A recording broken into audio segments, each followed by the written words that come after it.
teams could be forced to return millions, writes the Miami Herald. Florida State Senator Mike Bennett has repeatedly tried and failed to get the Florida legislature to pass a bill that would require voter approval before tax money could be used to help pay for stadiums or pro sports teams.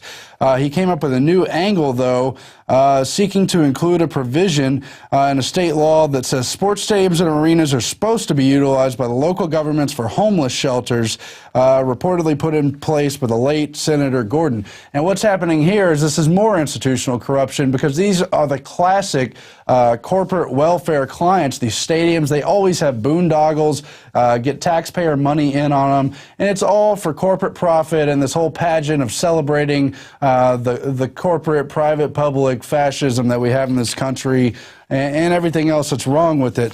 Now, at the same time, it is complex. Now, they write here in the other Miami Herald article that the bill would enforce law turning stadiums into homeless shelters on off days when they're not having a game or event. We've spent over $300 million supporting teams that can afford to pay a guy $7, $8, $10 million a year to throw a baseball 90 feet. I think they could pay for their own sports stadium. Certainly true, says Michael Bennett, who's pushing for the bill along with others, and they're going to I can't believe we're going to cut money from Medicaid and take it away from homeless and take it away from the poor and impoverished and continue to support people who are billionaires. That is a good point. At the same time, it really reinforces the myth that government's supposed to take care of us. This whole wealth disparity is created by this corrupt system. We have to look deeper into the flaws here. But it does go on to report in CBS News that the Florida teams could be fined and may have to return their money if they don't house the homeless in these stadiums. According to the Miami Herald, when the Florida legislature passed a bill in '88 to get public money for stadiums, they included an obscure provision to require every taxpayer-funded pro team, including those in the MLB in Florida, to house homeless people in their stadiums, and they basically haven't done that, and they're going to try to hold them accountable. The only problem is, we were talking about this behind the scenes before, it seems like there's a built-in understanding there's a dual use for the public government usage, but that's not necessarily in the best interest of the people. We know they have all the FEMA continuity of government plans where they always rely on sports stadiums to round up the people. We covered the drill in Denver, Operation Mountain Guardian, where the most secret part of this public drill that hypothesized different terrorist events was rounding up the school children to the sports stadium and having the parents come get them. Look at what happened in New Orleans during Hurricane Katrina.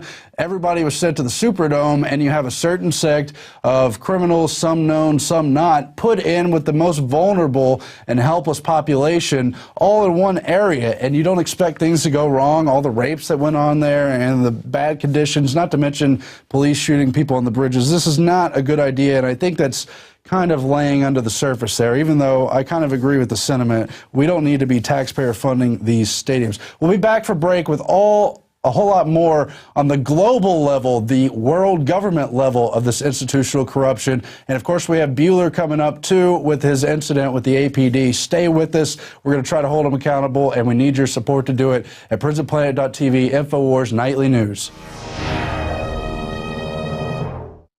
America is in trouble. Washington is a disgrace. Government has become too big. It's overtaxing, overspending. We need to change direction. We really need change. We can't afford to make the same mistakes we've made in the past. Mitt Romney's reputation as a flip-flopper. He went the other way when he got paid to go the other way. There is need for economic stimulus. It's about serial hypocrisy. This election is about trust. There's been one true, consistent candidate, and that's Dr. Ron Paul. Ron Paul has been so consistent from the very beginning. He seems like a more honest candidate. He tells the truth about what he believes, whether you like it or not. He's never once voted for a tax increase, never once voted for an unbalanced budget. Ron Paul's plan is bold, cuts 5 departments. It's what we need. When he says he's going to cut $1 trillion in the first year, I believe it. If you don't like how things are going and you're tired of politicians, he's something different. Ron Paul. Ron Paul. Ron Paul. Ron Paul is the one we've been looking for. I'm Ron Paul, and I approve this message.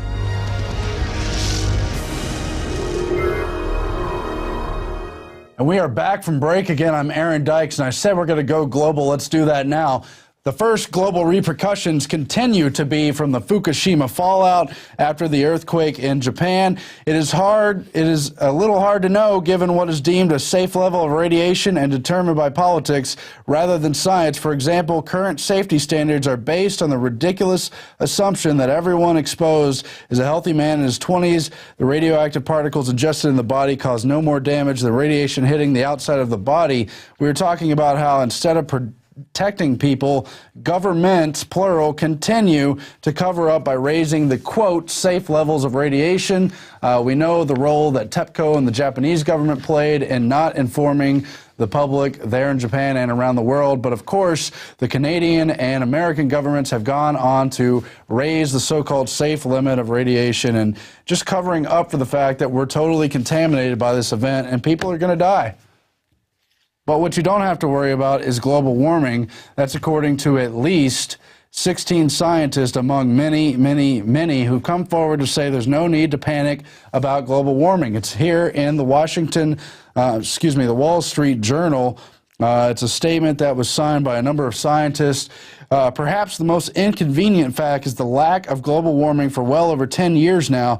This is known to the warming establishment, as one can see from the 2009 ClimateGate email of climate scientist Kevin Trenberth. The fact is we can't account for the lack of warming at the moment, and it's a travesty that we can't. Now, you and I know, but many of the new listeners may not know, that this whole global warming thing was part of branding man as the enemy so they could use environmentalism to take over the so-called commons, the air, the earth, the whole globe under this United Nations model, the Agenda 21 model, all about taking over our normal human lives and imposing this neo-feudal world government. What am I talking about? Let's read from this, The First Global Revolution, from the Club of Rome, a patently politically bent, supposedly pseudoscience-backed group, just like these pro-global warming scientists. The common enemy of humanity is man. This is on page 115 if you got the book. In searching for a new enemy to unite us, we came up with the idea that pollution, the threat of global warming, water shortages, famine, and the like would fit the bill. In their totality and in their interactions, these phenomena do constitute a common threat which demands the solidarity of all peoples. But in designating them as the enemy, we fall into the trap about which we've already warned, namely mistaking symptoms for causes. All these dangers are caused by human intervention, and it's only through changed attitudes and behavior that they can be overcome. The real enemy, then, is humanity itself, and believe me, this has everything to do with depopulating the planet and all the rest. But I told you we were looking at global government institutional corruption. Davos is going on right now, the elite retreat there in Switzerland, and among the topics is global governance failure. The global governance model's failing. I thought it was going to save us. Well, actually, it's just a lecture to tell us how good it could be at solving the world's inequalities. We even found a video. Let's cue part of that now. Benefits of globalization seem unevenly spread. A minority is perceived to have harvested a disproportionate amount of the fruits. Issues of economic disparity and equity at both the national and the international levels are becoming increasingly important. Politically, there are signs of resurgent nationalism and populism, as well as social fragmentation. To meet these challenges and the other risks detailed in the report, improved global governance is essential. But this is one of the 21st century paradoxes. The conditions that make improved global governance so crucial, divergent interests, conflicting incentives, and differing norms and values, are also the ones that make its realization so difficult, complex, and messy. The G20 is seen as the most hopeful development in global governance, but its efficiency in this regard has not been proven.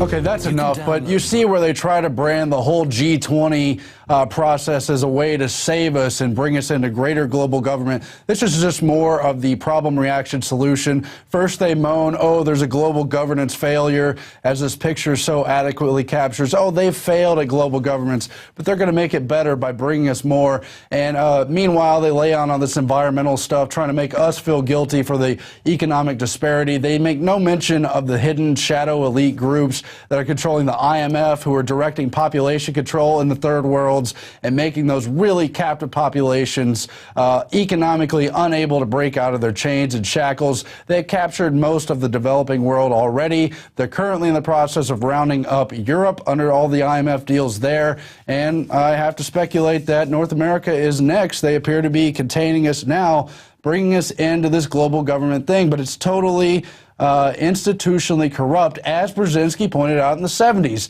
that the actual global government institution would itself facilitate the organized crime because it's preferable to the chaos of individuals choosing whether or not to engage in crime or improve their own lives. Meanwhile, let's see how this ties into Bill Gates, who constantly tells us he's saving lives with this precious money he's donating through his offshore philanthropy fund. And here's an ABC News article from 2 days ago, how he's going to fund a little money for U.S. schools, but most of the money he wants to spend in the developing world because, don't you feel guilty? Your life isn't worth as much as an African life, and he cares so much, and he's going to save the Africans.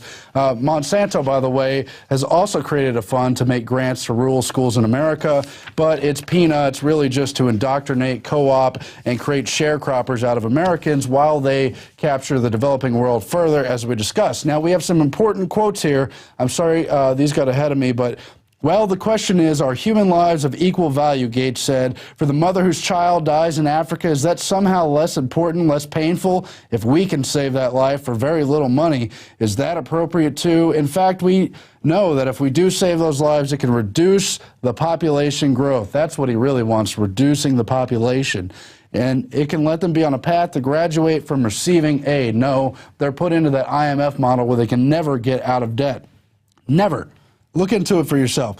It goes on. After the Gates Foundation's vaccination efforts in India, the nation reported that only one case of polio had occurred last year. While the foundation promises to fight preventable diseases, the top focus of the year is agriculture. And Gates believed that without technology, he means GMOs, farmers could never feed the world's exploding population. And it goes on to discuss how, well over a year ago, Bill Gates bought over 500,000 shares of Monsanto. Bill Gates and the Bill Gates and Melinda Foundation own 500,000 shares they bought for a measly $27 million, directing that rather militaristic arm of biotechnology to help the world, to save them. Really, I thought it caused sterility, cancer, and a lack of fertility, according to all the studies they don't want to conduct. Now, this article goes on. It says, over time, countries will need to look at specific GMO products. Like they look at drugs today, where they don't approve them all. They look hard at safety and the testing, and they make sure the benefits far outweigh any of the downsides. He's pushing GMOs on Africa through the AGRA, A-G-R-A, with the Rockefeller Foundation. They own the patents through Monsanto. They have shares in Monsanto, and they're going to force these crops on Africans. It's already ruined their agriculture industry, and it's probably going to bring down the population, as he already promised the vaccines will do.